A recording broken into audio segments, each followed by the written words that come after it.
محمد کعب بن القرظی رحمہ اللہ فرماتے ہیں کہ اس آیت میں اللہ تبارک و تعالیٰ نے تمام صحابہ کرام کو معاف کر دیا ہے۔ اللہ تبارک و تعالیٰ نے اس آیت کریمہ کے اندر تمام صحابہ کرام کی مغفرت کر دی ہے، اور اس آیت میں وہ صحابہ کرام بھی شامل ہیں جو نیکوکار تھے، وہ صحابہ کرام بھی شامل ہیں جو خطا کار تھے، اور جتنے بھی صحابہ کرام اللہ کے نبی صلی اللہ علیہ وسلم کی زندگی میں موجود تھے، سارے کے سارے صحابہ کرام کو اللہ تبارک و تعالیٰ نے معاف کر دیا ہے، اور اللہ تبارک و تعالیٰ ان سے راضی ہو گیا، اور وہ بھی اللہ رب العالمین سے راضی ہو گیا۔ سب سے پاک اور صاف لوگ کون ہیں؟ تو اللہ کے نبی صلی اللہ علیہ وسلم فرماتے ہیں قرنی ثم الذین یلونہم ثم الذین یلونہم، سب سے بہترین لوگ میری صدی کے لوگ ہیں، یعنی سب سے بہترین لوگ میرے صحابہ کرام ہیں۔ صحابہ کرام کے بعد جو لوگ آنے والے ہیں تابعین، وہ سب سے بہترین لوگ ہیں، اور صحابہ کرام کے بعد تبع تابعین، یہ سب سے بہترین، اور جب تک یہ لوگ قائم رہیں گے فتنے ہرگز ہرگز برپا نہیں ہوں گے۔ اس لیے اللہ کے نبی صلی اللہ علیہ وسلم فرماتے ہیں کہ جب تم فتنے برپا ہونا شروع ہونا دیکھو تو تم کیا کرو؟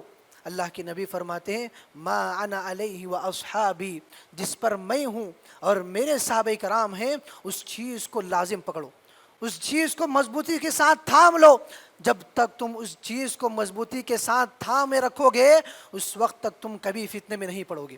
اللہ کے نبی صلی اللہ علیہ وسلم ایسے شخص کے بارے میں کہتے ہیں من سب اصحابی فعلیہ لعنت اللہ والملائکۃ والناس اجمعین، کہ جو شخص میرے صحابہ کرام کو گالی دیتا ہے، جو شخص میرے صحابہ کرام کے ایمان پر سوال اٹھاتا ہے، تو ایسے شخص پر اللہ تبارک و تعالیٰ کی، ایسے شخص پر اس کے فرشتوں کی، اور ایسے شخص پر تمام انسانوں کی لعنتیں ہوتی ہیں۔ لا یحبہم الا مؤمن، صحابہ کرام سے اگر کوئی محبت کر سکتا ہے تو وہ صرف مومن ہی ہو سکتا ہے۔ ولا یبغضہم الا منافق، ان سے نفرت کون کر سکتا ہے؟ سوائے منافق کے ان سے کوئی بھی نفرت نہیں کر سکتا۔ جو ان لوگوں سے محبت کرتا ہے گویا اللہ تبارک و تعالیٰ اس سے محبت کرتا ہے۔ ولا ابغضہم ابغضہ اللہ، اور جو ایسے شخص سے ایسے صحابہ کرام سے نفرت کرتا ہے تو گویا وہ اللہ تبارک و تعالیٰ سے نفرت کر رہا ہے، اللہ تبارک و تعالیٰ اس سے نفرت کرتا ہے۔ ان الحمد للہ نحمده ونستعینه ونستغفره ونعوذ باللہ من شرور انفسنا ومن سیئات اعمالنا، من يهده الله فلا مضل له ومن يضلله فلا هادي له، وأشهد أن لا إله إلا الله وحده لا شريك له، وأشهد أن محمدًا عبده ورسوله۔ قال الله تبارك وتعالى في القرآن المجيد والفرقان الحميد: أعوذ بالله من الشيطان الرجيم، بسم الله الرحمن الرحيم، يا أيها الذين آمنوا اتقوا الله حق تقاته ولا تموتن إلا وأنتم مسلمون، يا أيها الناس اتقوا ربكم الذي خلقكم من نفس واحدة وخلق منها زوجها وبث منهما رجالا كثيرا ونساء، واتقوا الله الذي تساءلون به والأرحام إن الله كان عليكم رقيبا، يا أيها الذين آمنوا اتقوا الله وقولوا قولا سديدا يصلح لكم أعمالكم ويغفر لكم ذنوبكم، ومن يطع الله ورسوله فقد فاز فوزا عظيما، أما بعد فإن خير الحديث كتاب الله، وخير الهدي هدي محمد صلى الله عليه وسلم، وشر الأمور محدثاتها، وكل محدثة بدعة، وكل بدعة ضلالة، وكل ضلالة في النار۔ فأعوذ بالله السميع العليم من الشيطان الرجيم، بسم الله الرحمن الرحيم، والسابقون الأولون من المهاجرين والأنصار والذين اتبعوهم بإحسان رضي الله عنهم ورضوا عنه، وأعد لهم جنات تجري تحتها الأنهار خالدين فيها أبدا، ذلك الفوز العظيم۔ محترم سامعین جمعہ، خطبہ مسنونہ کے درمیان میں نے آپ حضرات کے سامنے سورہ توبہ کی ایک آیت کریمہ پیش کی، جس میں اللہ تبارک و تعالیٰ نے صحابہ کرام کا تذکرہ کیا، اللہ رب العالمین نے فرمایا والسابقون الاولون من المهاجرين والأنصار الذين اتبعوهم بإحسان رضي الله عنهم ورضوا عنه وأعد لهم جنات تجري تحتها الأنهار خالدين فيها ذلك الفوز العظيم. سبقت کرنے والوں میں مہاجرین اور انصار اور ان کے مطابق ان کی پیروی کرنے والوں میں جتنے بھی لوگ ہیں سارے کے سارے لوگوں کو اللہ تبارک و تعالیٰ نے معاف کر دیا. سارے کے سارے لوگوں سے اللہ رب العالمین راضی ہو گیا اور اللہ رب العالمین سے وہ راضی ہو گئے اور اللہ تبارک و تعالیٰ نے ان کے لیے ایسی جنت تیار کر کے رکھی ہے جن کے نیچے سے نہریں جاری ہیں. اور یہ سب سے بڑی کامیابی ہے, یہ سب سے بڑی عظیم کامیابی ہے. اللہ تبارک و تعالیٰ نے اس آیت کریمہ میں 3 لوگوں کا تذکرہ کیا ہے. سب سے پہلے ان مہاجرین کا جنہوں نے اللہ رب العالمین کی عزت دین کی خاطر, اللہ رب العزت کے دین کی خاطر اپنے وطن کو چھوڑا, اپنے مال و متاع کو چھوڑا, اپنے گھر والوں کو چھوڑا, اپنے بیوی بچوں کو چھوڑ کر کے مدینہ منورہ کی طرف ہجرت کی. اور دوسرے وہ لوگ جو انصار مدینہ ہیں, اللہ کے نبی صلی اللہ علیہ وسلم اور مہاجرین ہجرت کر کے جب اہل مدینہ کے پاس آئے, مدینہ والوں کے پاس آئے, تو انصار نے ان ہجرت کرنے والوں کے ساتھ اچھا برتاؤ کیا, ان کے ساتھ اچھا معاملہ کیا اور ان کے لیے سب کچھ قربان کر دیا.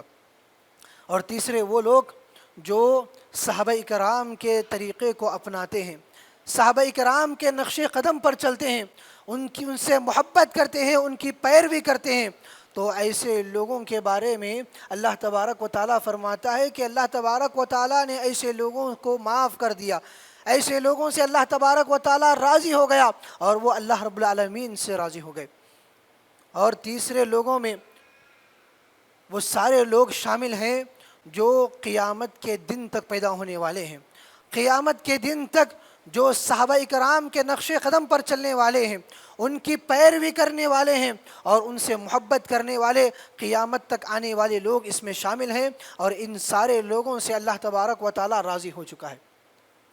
محترم حضرات, اس آیت کی تفسیر میں محمد کعب بن القرظی رحمہ اللہ فرماتے ہیں کہ اس آیت میں اللہ تبارک و تعالیٰ نے تمام صحابہ کرام کو معاف کر دیا ہے. اللہ تبارک و تعالیٰ نے اس آیت کریمہ کے اندر تمام صحابہ کرام کی مغفرت کر دی ہے.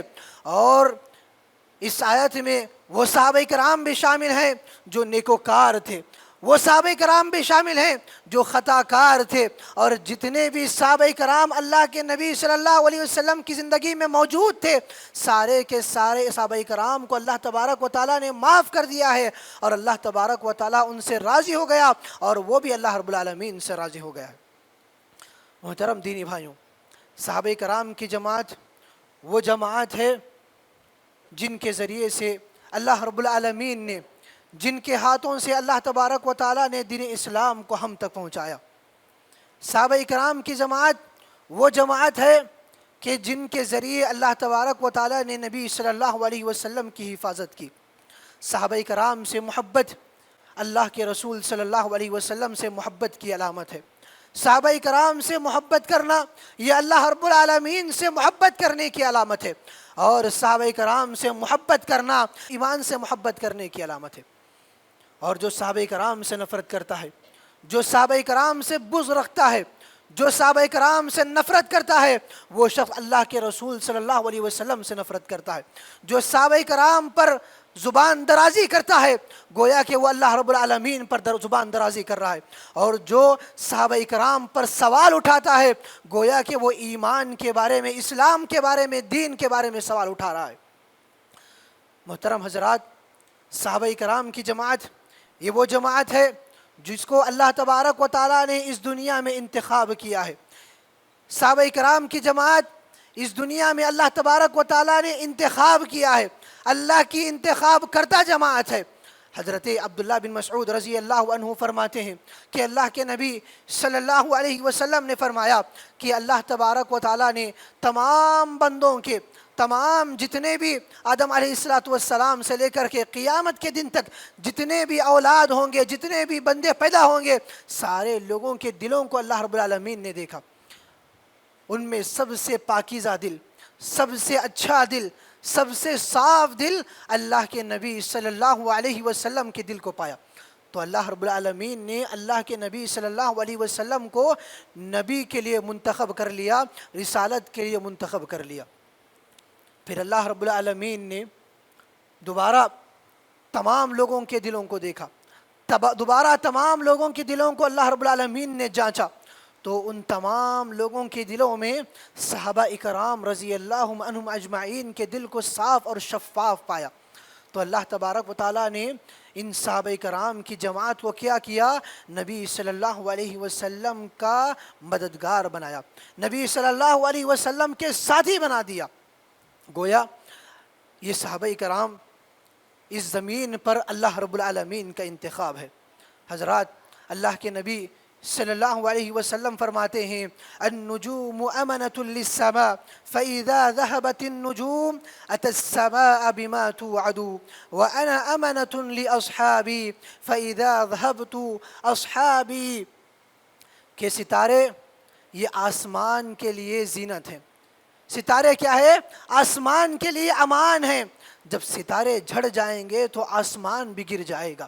اسی طرح اللہ کے نبی صلی اللہ علیہ وسلم یہ صحابہ کرام کے لیے امان ہے، یہ صحابہ کرام کے لیے ڈھال ہیں۔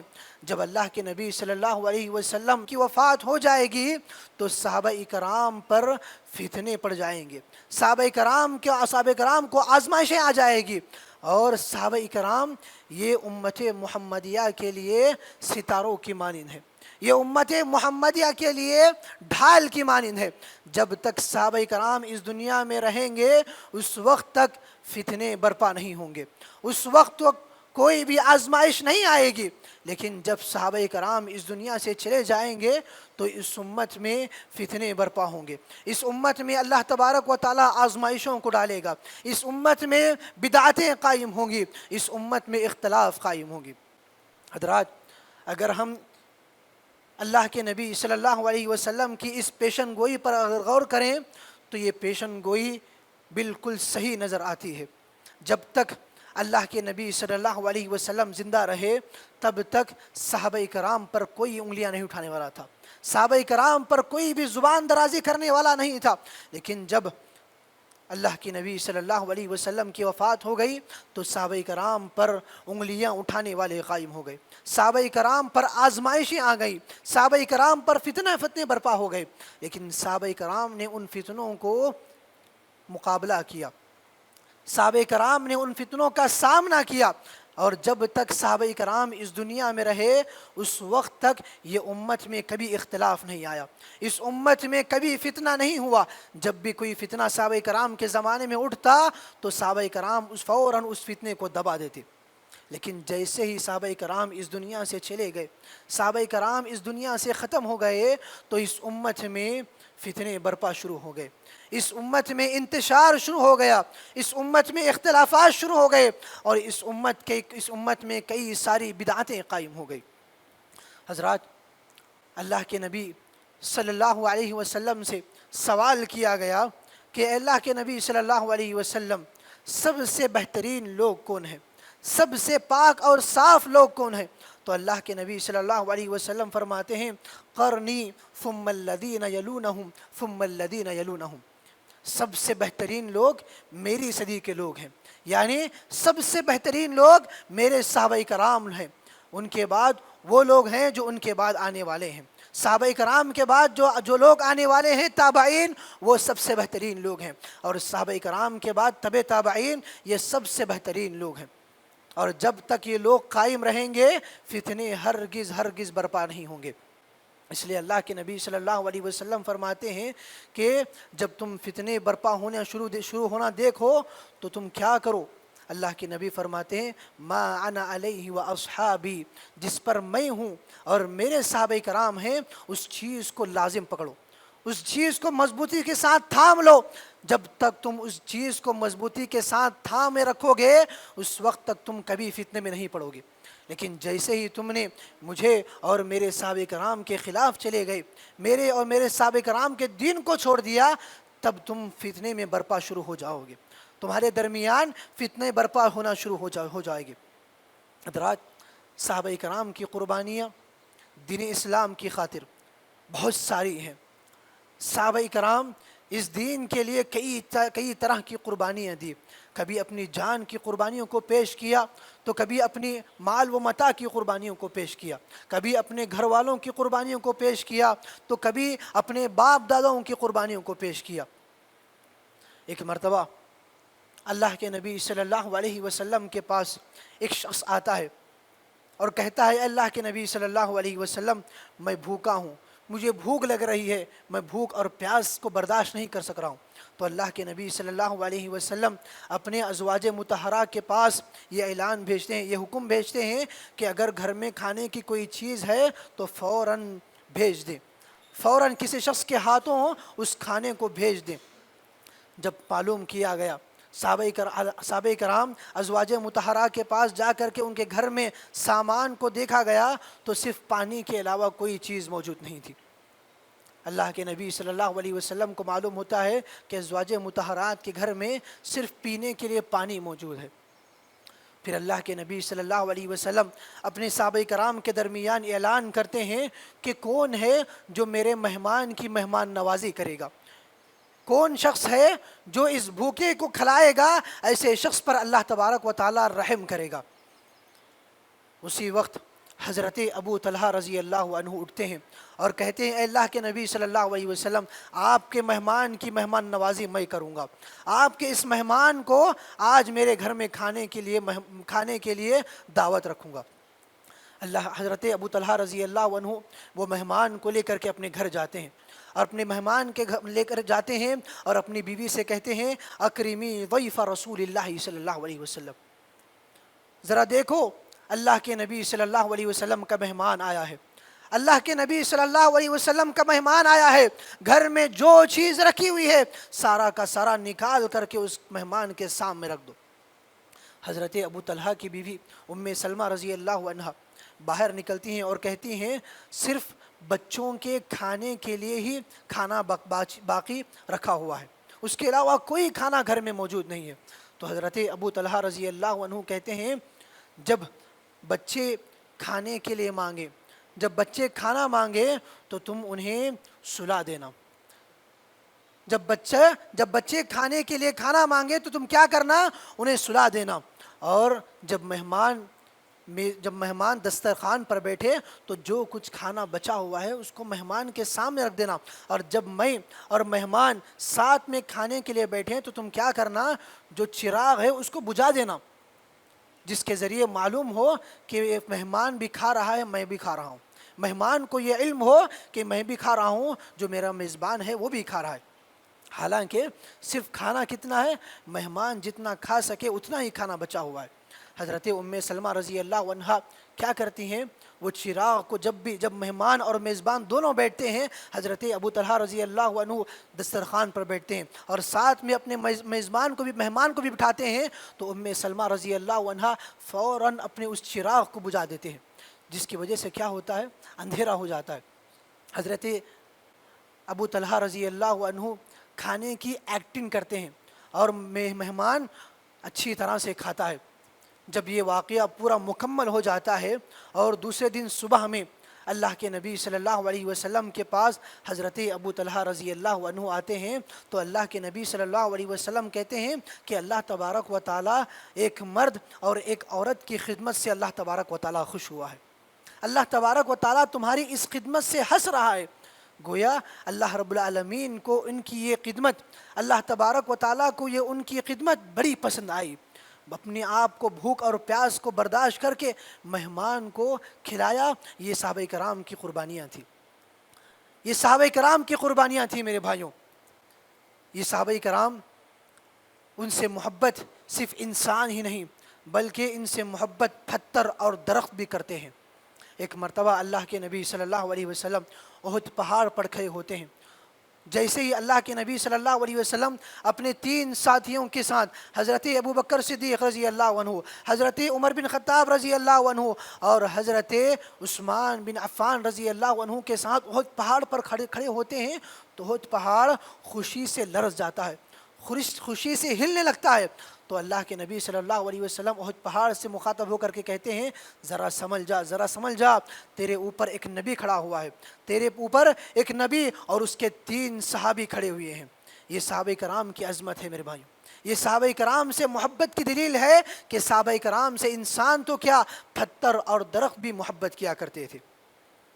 حضرات، صحابہ کرام سے اگر کوئی بغض رکھتا ہے تو گویا ایسا شخص اللہ رب العالمین سے نفرت کر رہا ہے، ایسا شخص اللہ تبارک و تعالیٰ سے بغض رکھ رہا ہے۔ اگر کوئی شخص صحابہ کرام پر سوال اٹھاتا ہے تو گویا وہ اللہ رب العالمین کے تعلق سے سوال اٹھا رہا ہے، اللہ رب العالمین کے دین کے بارے میں سوال اٹھا رہا ہے۔ اللہ کے نبی صلی اللہ علیہ وسلم فرماتے ہیں لا تسبوا اصحابی فوالذی نفسی بیدہ لو ان احدکم انفق مثل احد۔ تم میرے صحابہ کرام کو گالی نہ دو، تم میرے صحابہ کرام کو برا بھلا مت کہو، اس ذات کی قسم جس کے ہاتھ میں محمد صلی اللہ علیہ وسلم کی جان ہے۔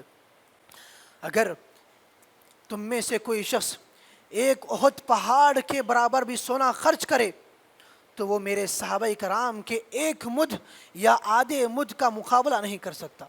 1 مد کتنا ہوتا ہے آپ کو معلوم ہے؟ 1 مد آدھا کلو یا پو کلو کے برابر ہوتا ہے۔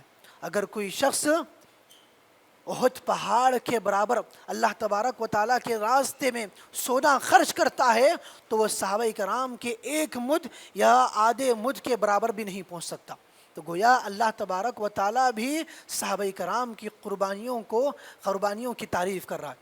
اللہ تبارک و تعالیٰ کو بھی معلوم ہے کہ صحابہ کرام نے کئی طرح کی قربانیاں دی ہیں حضرات، لیکن بڑے افسوس کے ساتھ یہ بتانا پڑتا ہے جیسے ہی ماہ محرم آتا ہے تو صحابہ کرام پر سوالات اٹھائے جاتے ہیں، صحابہ کرام پر اپنی زبانوں کو دراز کیا جاتا ہے، صحابہ کرام کے ایمان کے بارے میں سوالات کی جاتے ہیں، صحابہ کرام کے بارے میں کہا جاتا ہے کہ یہ ایمان میں صحیح نہیں ہے، صحابہ کرام کے تعلق سے کہا جاتا ہے کہ یہ صحابہ کرام حضرت علی رضی اللہ عنہ کے دشمن ہیں۔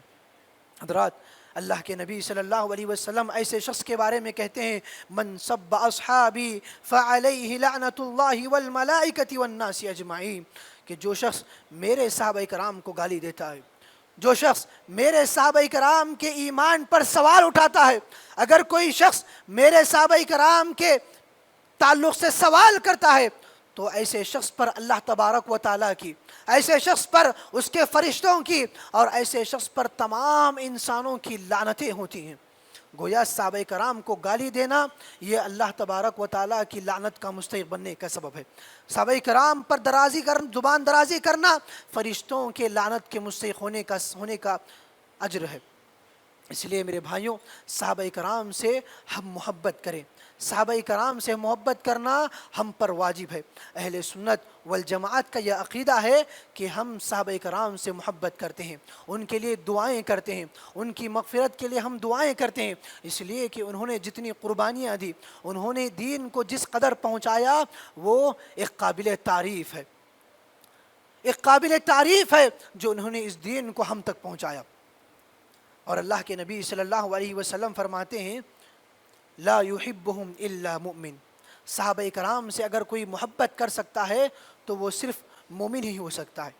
جو صحابہ کرام سے محبت کرتا ہے وہ شخص مسلمان ہے، وہ شخص مومن ہے۔ ولا يبغضهم الا منافق، ان سے نفرت کون کر سکتا ہے؟ سوائے منافق کے ان سے کوئی بھی نفرت نہیں کر سکتا۔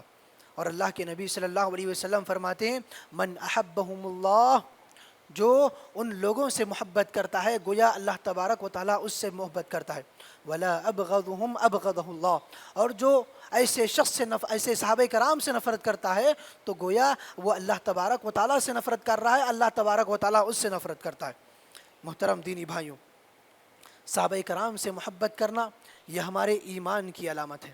صحابہ کرام کے لیے دعائیں کرنا یہ ہم مسلمانوں کا فریضہ ہے، صحابہ کرام کے لیے دعائیں کرنا مسلمانوں پر واجب ہے۔ اگر کوئی صحابہ کرام سے نفرت کرتا ہے اور اگر کوئی صحابہ کرام پر سوال اٹھا رہا ہے اور دوسرا شخص کھڑے ہو کر کے صرف سوالوں کو سنتا ہے، ان کا مقابلہ نہیں کرتا، ان کا دفاع نہیں کرتا، تو ایسا شخص بھی مجرم کھڑا ہوا ہے، ایسا شخص بھی بڑا سا بڑا مجرم ہے۔ محترم دینی بھائیوں، صحابہ کرام یہ ایسی شخصیات ہیں، صحابہ کرام یہ ایسی شخصیات ہیں جنہوں نے اللہ کے دین کی خاطر اپنی جانوں کو قربان کر دیا، جنہوں نے اپنی اللہ رب العالمین کے دین کی خاطر، دین اسلام کو ہم تک پہنچانے کی خاطر اپنے مال کو، اپنی جائیداد کو، اپنی بیوی بچوں تک کو قربان کر دیا۔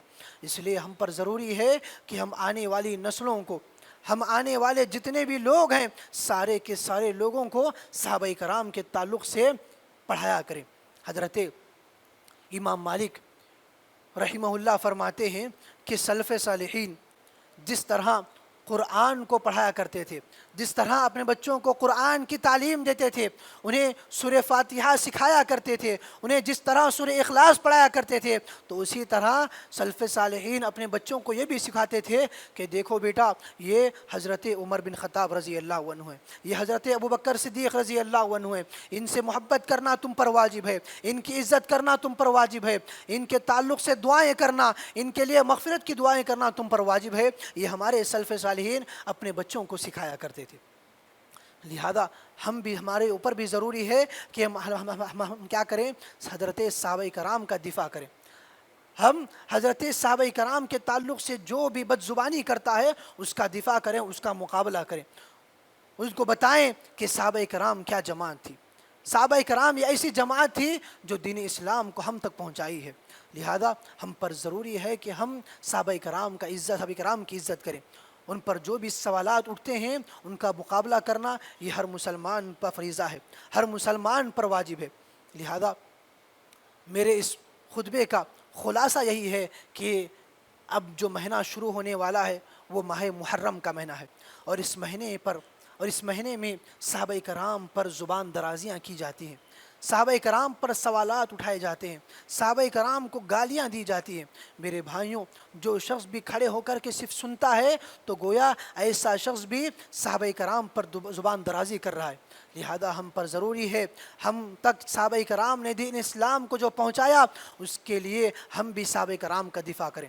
جو بھی صحابہ کرام کے تعلق سے زبان درازی کرتا ہے ہم ان کا مقابلہ کریں، ان کی زبانوں کو خاموش کرائیں۔